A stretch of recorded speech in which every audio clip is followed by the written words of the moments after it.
nós vamos agora também trazer o nosso entrevistado. O nosso entrevistado de hoje é o professor Lindomar Costa. Ele vai trazer algumas dicas para você fazer uma boa prova de matemática no Enem neste próximo domingo. E é com ele que nós vamos conversar agora via Zoom. Tudo bem, meu querido? Seja bem-vindo ao nosso programa. Bom dia, Vanusa. Tudo bem? E você está falando de onde com a gente agora? Eu estou falando de uma cidade do interior da Bahia chamada Candiba. Muito bom, é um prazer estar falando com você e é um prazer enorme.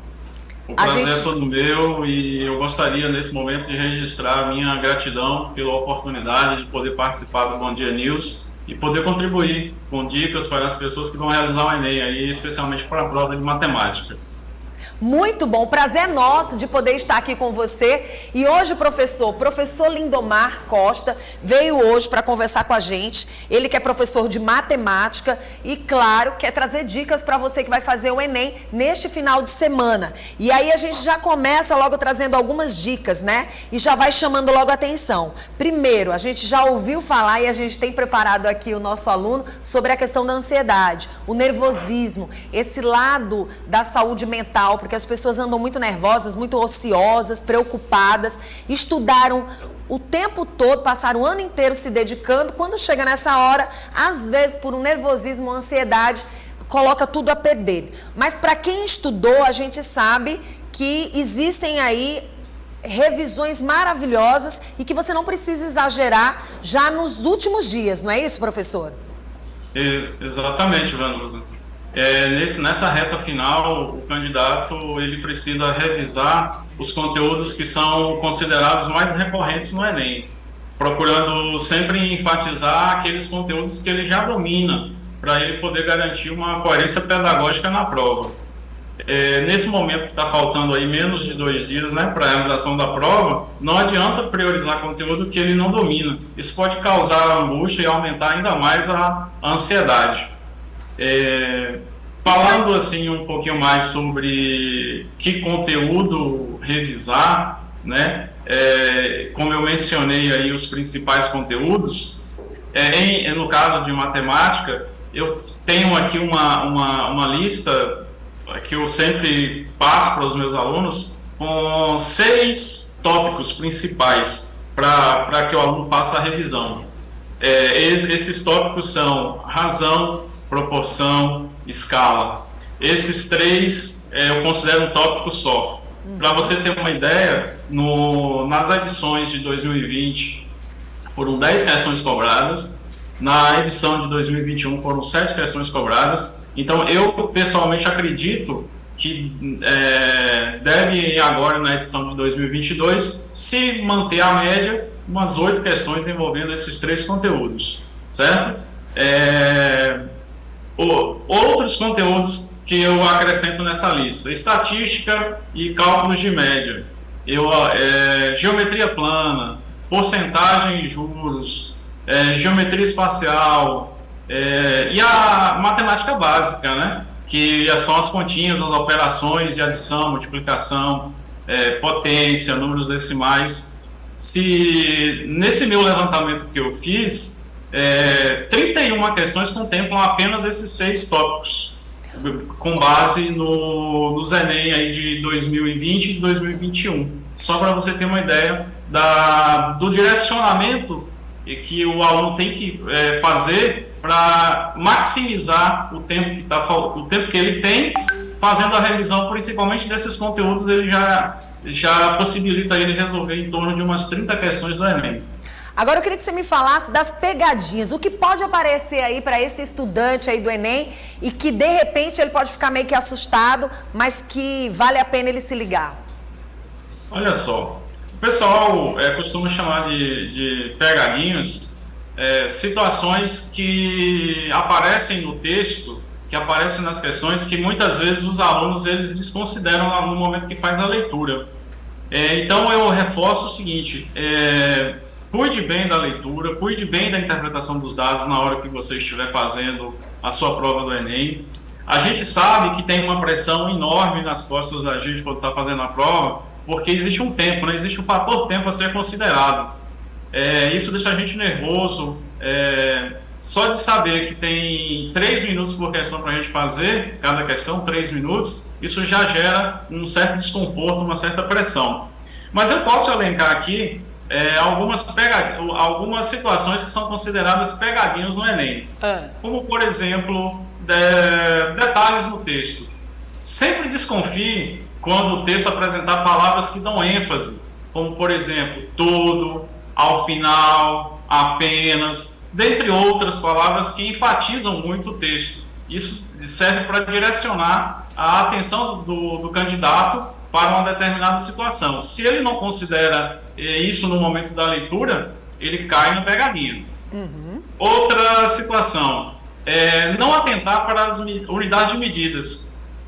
Existem muitas questões no Enem que colocam lá, por exemplo, a questão fornece informações em quilômetros e pede que a resposta seja em centímetros.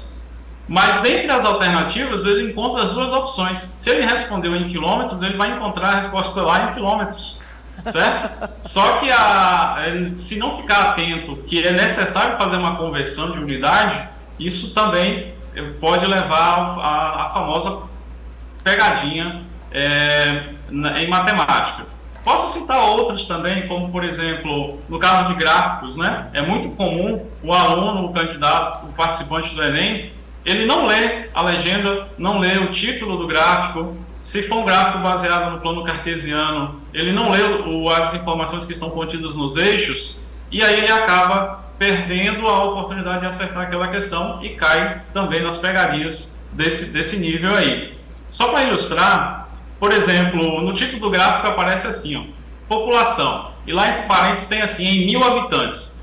E no gráfico tem lá uma barra, por exemplo, e tem lá escrito assim, 170. O que significa esse 170? Não são 170 pessoas, são 170 mil pessoas, certo? Isso acontece com muita frequência em questões do Enem. Então, ficar atento para esses distratores, né, que a questão aponta.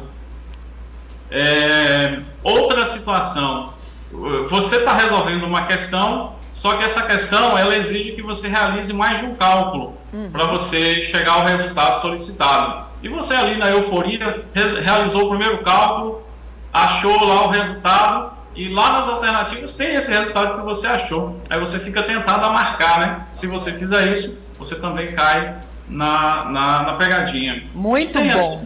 Tem muitas pegadinhas, né? Outras opções. Se a gente for falar aqui, vai passar o dia todo. Tempo. Verdade. Agora eu queria que você me falasse também a respeito, explicasse melhor que metodologia é essa, TRI. Na verdade, a gente sabe que é um conjunto aí de modelos matemáticos, mas como é que eles acontecem e o que é interessante a gente alertar esse aluno que está aí assistindo o nosso programa e que de repente desconhece essa metodologia? Olha só, Vanusa, para fazer a prova do Enem tem que entender que a TRI é um modelo estatístico que atribui as notas ao candidato no Enem. Esse modelo estatístico ele foi criado para legitimar o conhecimento dos que efetivamente sabem resolver as questões e que dominam as habilidades exigidas em cada questão. Ao contrário da teoria clássica dos testes, que é aquela que a gente tem em contato na escola, por exemplo, tem lá uma prova com 10 questões, você acerta 6 questões, aí você tira 60% da prova. Outro colega acerta também 6 questões, mas diferentes da que você acertou. E ele também vai tirar 60% da prova. No Enem, isso não acontece. Existem situações onde candidatos que acertaram a mesma quantidade de questões tiram notas extremamente diferentes. Por que isso acontece? Porque a teoria de resposta ao item leva em consideração a coerência pedagógica do aluno.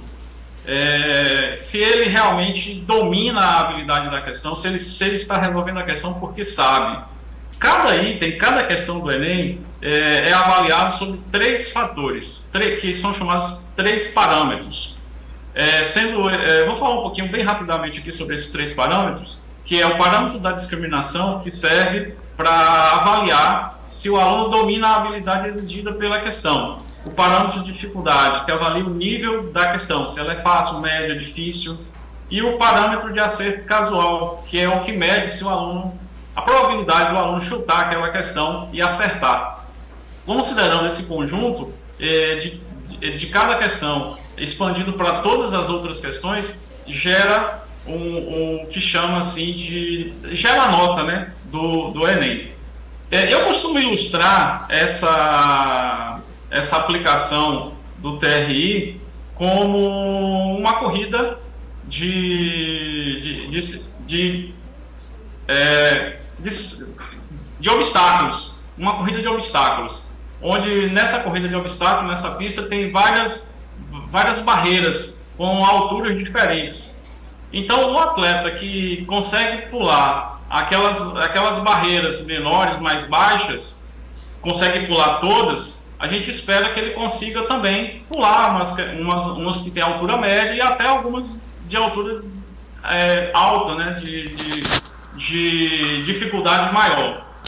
Já aquele candidato, aquele atleta que está correndo, mas as barreiras mais fáceis de serem ultrapassadas, ele não conseguiu pular todas, saltar todas sem derrubar, a gente acredita que ele também não terá tanta probabilidade de transpor, né, as outras barreiras que têm uma dificuldade maior. E é nessa ilustração que eu tento mostrar como que o TRI ele calcula a nota de cada aluno.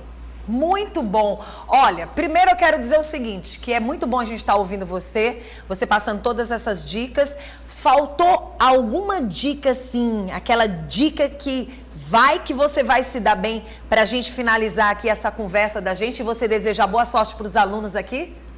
Sim, eu quero dizer o seguinte, para você se dar bem na prova do Enem, você tem que criar uma estratégia de prova. O que é criar estratégia de prova? É simples. Você nunca responda à prova de matemática do Enem na ordem que as questões aparecem. Porque você precisa identificar inicialmente quais questões são fáceis e ir resolvendo simultaneamente essas questões. Leu a questão, achou fácil, sabe fazer, responde.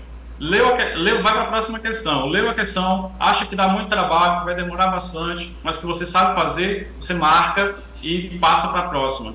Até você terminar a leitura da prova e você conseguir identificar todas as questões fáceis.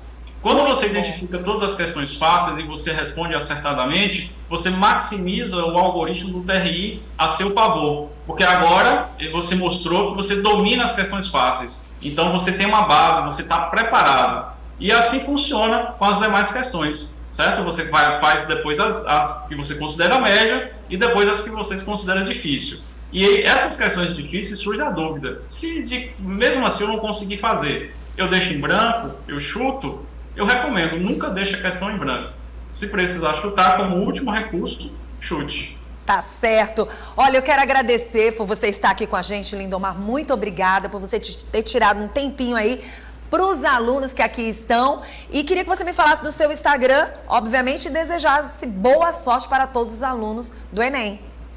Certo, Vanusa. Olha só, aos que estão assistindo aí, caso queira mais dicas, né? A minha rede social mais ativa é o Instagram, Professor Lindomar, tudo junto. E aí desejo a todos que vão fazer a prova do Enem muita sorte, muita paciência, muita tranquilidade, controle o nervosismo. E novamente, Vanusa, quero agradecer pela oportunidade, agradecer a todos os envolvidos na produção do Bom Dia News, pela dedicação, pelo profissionalismo. Sou muito grato a todos vocês. Muito obrigado. Eu que agradeço, meu querido. Muito obrigada a você. Seja sempre bem-vindo aqui no nosso programa, tá bom?